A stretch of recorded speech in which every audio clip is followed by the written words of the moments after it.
Just after we saw these four boys that were on the beach killed in an Israeli shelling,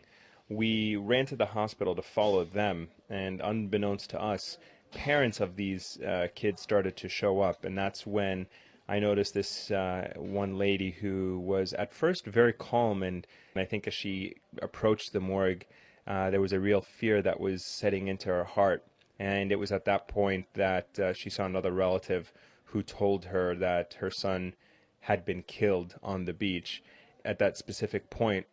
I saw her collapse into the arms of this woman who was obviously another relative of hers who was trying to comfort her, but the two were just completely overwhelmed with grief. And at the same time, these four boys that were all cousins, relatives, uncles, brothers, and sisters, everybody that you can imagine started showing up to the hospital from this one neighborhood where they all lived. And that's also where I saw the father who, at the same time, was finding out that his son also had been killed. He too was suddenly comforted by another relative, and you could see the just anger and grief on their face,